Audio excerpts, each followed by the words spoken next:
You don't gotta go to work, work, work, work. Let my body do the work, work, work, work, work, work, work. We can work from home.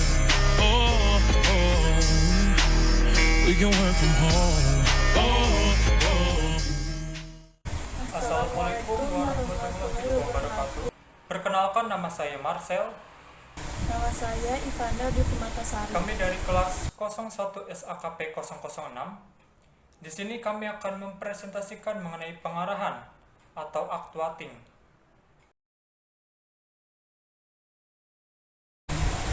Pengarahan merupakan metode untuk menyalurkan perilaku bawahan dalam aktivitas tertentu dan menghindari aktivitas lain dengan menetapkan peraturan dan standar. Kemudian memastikan bahwa peraturan tersebut dapat dipatuhi. Menentukan bagi bawahan tentang apa yang harus mereka kerjakan atau tidak boleh mereka kerjakan. Pengarahan juga dijelaskan sebagai salah satu fungsi manajemen yang berperan untuk menggerakkan orang-orang agar bekerja sesuai perencanaan dan tujuan yang telah ditetapkan.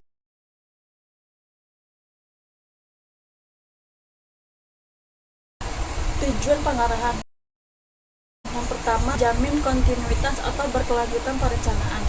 Perencanaan yang sudah ditetapkan meskipun mempunyai sifat fleksibel, tetapi prinsip yang dikandung di dalamnya harus tetap dijamin keberlangsungannya. Dengan adanya penerapan fungsi pengarahan berdasarkan manajer pada atasannya, diharapkan perencanaan yang sudah ditetapkan bisa dijamin kelangsungannya.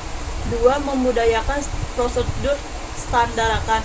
Dengan adanya pengarahan diperlukan bahwa mekanisme kerja dapat dilaksanakan sebagaimana mestinya, sehingga menjadi suatu kebiasaan. Jika telah terbiasa dilaksanakan, diharapkan dapat membuat daya di lingkungan sistem itu sendiri.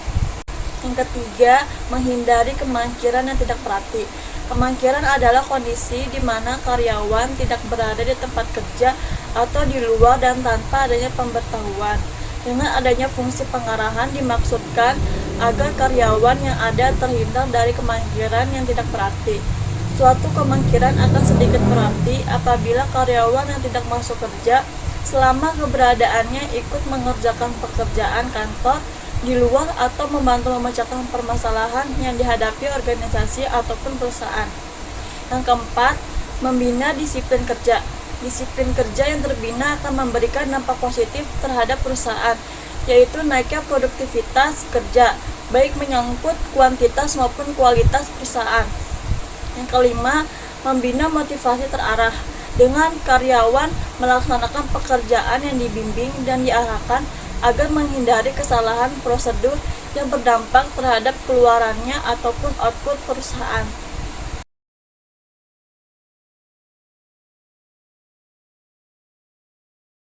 Kepemimpinan adalah sikap dan perilaku untuk mempengaruhi para bawahan agar mampu bekerja sama sehingga dapat bekerja secara lebih efektif dan efisien.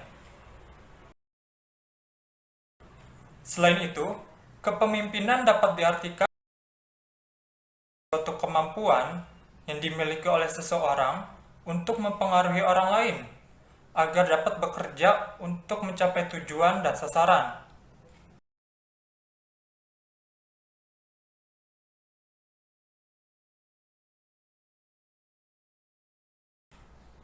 Pada umumnya, ada 3 gaya kepemimpinan. Yang pertama adalah autokratis, yaitu meletakkan pemimpin sebagai sumber kebijakan. Lalu ada demokratis, yaitu memberikan tanggung jawab dan wewenang kepada semua pihak. Dan yang ketiga ada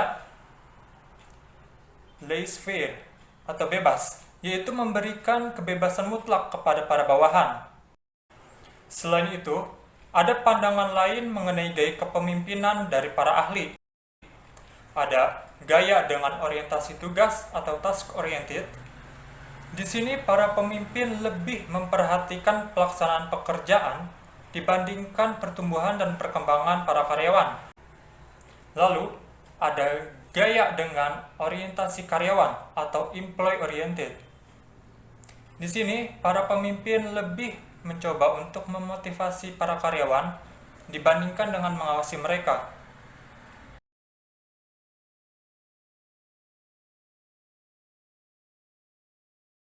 Dalam organisasi bisnis, manajer bertugas untuk memastikan bahwa keseluruhan tujuan yang telah ditetapkan oleh perusahaan atau organisasi dapat diwujudkan melalui kegiatan manajemen.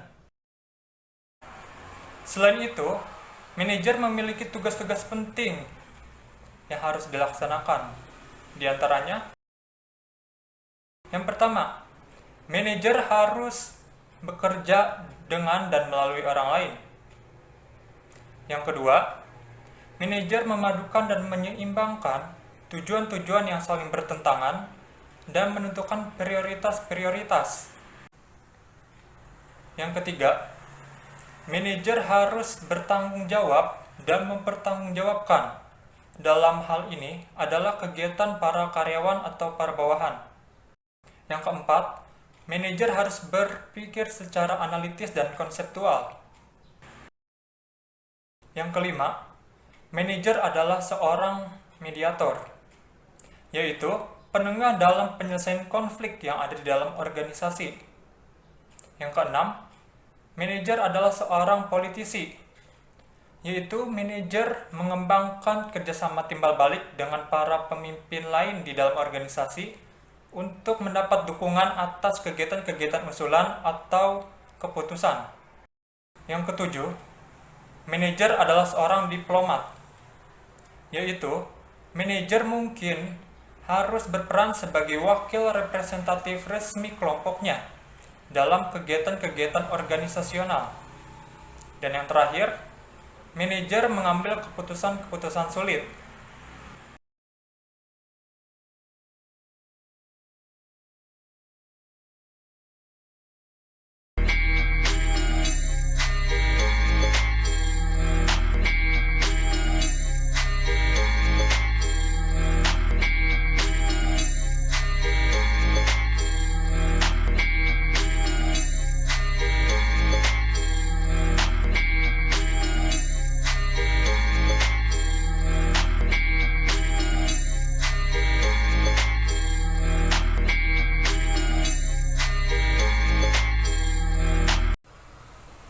Sekian presentasi dari kami, kurang lebihnya mohon maaf.